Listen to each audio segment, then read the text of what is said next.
नमस्कार मैत्रिणींनो, मी Archana stitching with Archana Viber चॅनलमध्ये तुम्हा सर्वांचं स्वागत आहे। आजच्या व्हिडिओमध्ये मी तुम्हाला या ठिकाणी 42 साईजचा कटोरी ब्लाउज कशा पद्धतीने कटिंग करायचं ते सविस्तर या ठिकाणी दाखवणार आहे। तर बघा, या ठिकाणी ब्लाउजची उंची आहे 15, तर आपण 1 इंच एक्स्ट्रा घेणार आहोत, कारण खालचा आणि वरचा भाग स्टिचिंग करण्यासाठी शोल्डर आणि कंबर स्टिचिंग करण्यासाठी 1 इंच आपल्याला एक्स्ट्रा घ्यायचा आहे आणि अर्धा इंच मी एक्स्ट्रा घेत आहे। तर बघा, 6.5 ची मी इथे उंची पूर्ण घेतलेली आहे, 6.5 ची उंची मी इथे पूर्ण घेतलेली आहे, पाहू शकता। म्हणजे 6.5 इंच मी ते 16.5 इंच मी ते घेतलेलं आहे।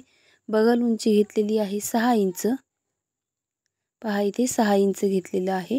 आता त्यानंतर कंबर या ठिकाणी आहे 40 इंचाचं। तर कंबर बघा, या ठिकाणी 40 इंच असल्यानंतर 40 च्या अर्ध 20 आणि 20 च्या अर्ध 10, तर इथे कमरेचा चौथा भाग येतो 10 आणि 10 मध्ये +3 करायचा आहे आपल्याला। तर +3 इथे मी घेणार आहे, म्हणजे 13 ची इथे कंबर झालेलं आहे विथ शिलाई मार्जिन। तर बघा, तुम्हाला समजावून सांगते आपल्याला या ठिकाणी कंबर आहे 40 / 4 बरोबर 10वा भाग येतो, 40 चा चौथा भाग येतो 10, त्याच्यामध्ये +3 इंच बरोबर झालं 13 इंचचं आपल्याला इथे कंबर आहे। आता इथे बघा, विथ शिलाई मार्जिन 13 इंच आहे। तर पाहू शकता, इथे आपल्याला सरळ मार्जिन लाईन टाकून घ्यायची आहे। या पद्धतीने आपण इथे एक सरळ लाईन टाकून घेतलेली आहे। त्यानंतर इथे बगल 6 इंचाची आहे, तिथे अशी सरळ आडवी लाईन टाकून घ्यायची आहे। तर मी इथे सरळ आडवी टाकलेली आहे। त्यानंतर उंची आहे 16.5 वरतीही इथे मी एक सरळ लाईन टाकून घेत आहे। आता त्यानंतर आपल्याला इथे गळा रुंदी घ्यायची आहे। तर गळा रुंदी आहे 2.5 इंचाची आहे गळा रुंदी। शोल्डर आहे 3.3 इंच, म्हणजे 3.25 इंचाचं आहे शोल्डर।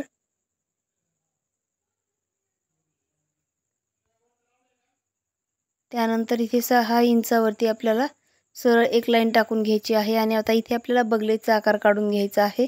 या पद्धतीने मी अगोदर इथे लाईन टाकून घेतलेली आहे। आता इथे 1 आणि 1.5 इंचाची 2 मापे टाकून घ्यायची आहेत आपल्याला।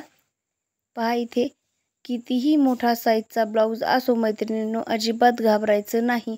माझ्या या ट्रिकने जर तुम्ही ब्लाऊज कटिंग केली तर तुमचा ब्लाऊज अजिबात चुकणार नाहीये। तर बघा, या पद्धतीने मी ब्लाऊज कटिंग करते, कितीही मोठा असो किंवा छोटा, फक्त आपल्याकडे पेपर कटिंग करून घेणं फार गरजेचं आहे। पेपर कटिंग असेल तर तुम्हाला कुठलाही ब्लाऊज स्टिच करताना अजिबात भिहायची गरज नाही किंवा भीती वाटणार नाही। तर बघा, या पद्धतीने मी आता बगलेचा आकार काढून घेतला आहे। आता इथे क्रॉसपट्टी काढायची आहे। क्रॉसपट्टी जी आहे ती 4 आणि 3 ची काढणार आहोत। समोरच्या साईडला 4 आणि या साईडला 3 घेतलेला आहे।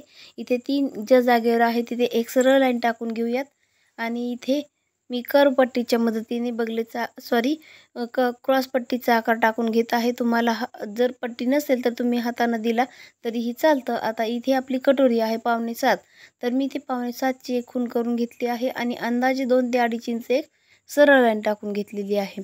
त्या अगोदर आपला गळा घ्यायचा आहे 5.5 इंचाचा। तर 5.7 इंच मी इथे गळा घेतलेला आहे। इथे चुकून माझ्याकडून 6.3 झालेला आहे।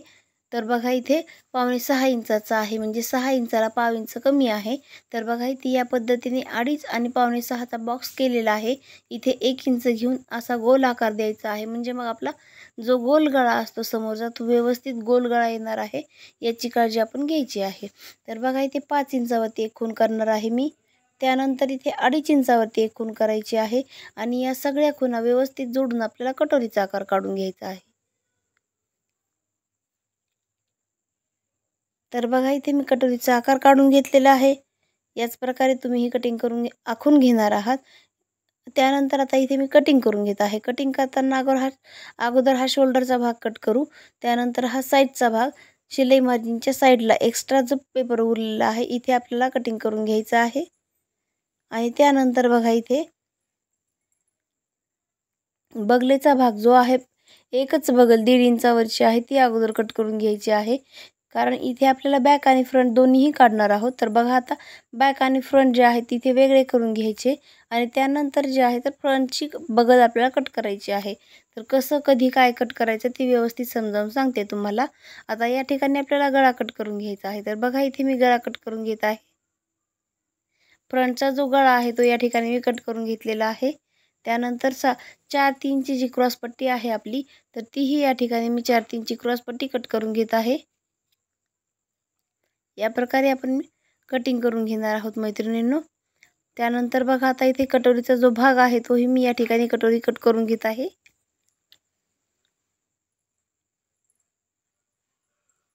आता बगल राहिलेली जी बगल होती फ्रंटची बगल जी आहे ती आपली कट करायची राहिली होती तर ती इथे मी फ्रंटची बगल कट करून घेतलेली आहे लगेचच। या प्रकारे फ्रंटची बगल आपल्याला कट करून घ्यायची आहे तर मी इथे कट करून घेत आहे। आता बॅक पार्ट मध्ये काय काय चेंजेस करायचे तेही तुम्हाला या ठिकाणी मी दाखवते। आता बॅक पार्ट जो आहे त्याचा आपल्याला पार्ट अर्धा इंच कट करून घ्यायची आहे। बघा इथे मी अर्धा इंचाची खूण करून घेत आहे। त्यानंतर इथे अर्धा इंचाच्या लेवलने इथे सरळ एक लाईन टाकून घेणार आहे मी आणि हा जो भाग आहे तो इथे कट करून घ्यायचा आहे। म्हणजे बॅकला आपल्याला 16 इंचाचं बॅक राहणार आहे। त्याच्यात शिलाई मार्जिन खालचा अर्धा आणि वरचा अर्धा गेलं तर मग राहिली शिलाई मार्जिन सोडून 15 इंचाची उंची आपल्याला हवी होती तर ती इथे आपल्याला 15 इंचाची उंची मिळालेली आहे। आता गळा आहे 9.5 तर 9.5 इंचाचा मी इथे गळा घेतलेला आहे। गळा रुंदी आहे 2.5 आणि इथे 2.5 आणि 9.5 चा मी इथे बॉक्स करून घेतलेला आहे।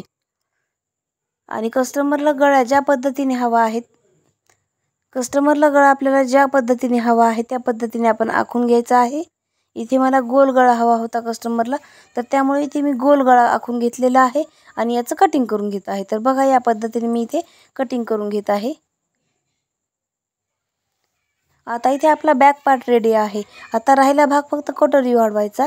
बघा 1 2 3 आणि 4 तर कटोरी कशी वाढवायची याचा व्हिडिओ सविस्तर माझा अगोदर झालेला आहे।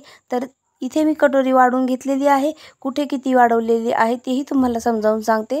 तर बघा इथे मी अगोदर कटोरी आखून घेतली त्यानंतर इथे पाव इंच वरती घेतलेले आहे। इथे पाव इंच इथे 2.5 इंच आणि इथे अर्धा इंच घेऊन दोन्हीचं सेंटर काढलेलं आहे आणि इथे सेंटर काढून 1.5 इंच खाली घेतलेलं आहे। या पद्धतीने फक्त मी इथे कटोरी वाढवलेली आहे। कटोरी वाढवणं खूप सोपं आहे। मैत्रिणींनो एकदा माझा व्हिडिओ बघा आणि त्यानुसार कटिंग करून घ्या। तुमची कटोरी अजिबात चुकणार नाही। या पद्धतीने कटोरी वाढवली तर अतिशय सुंदर असा हा ब्लाउज येतो।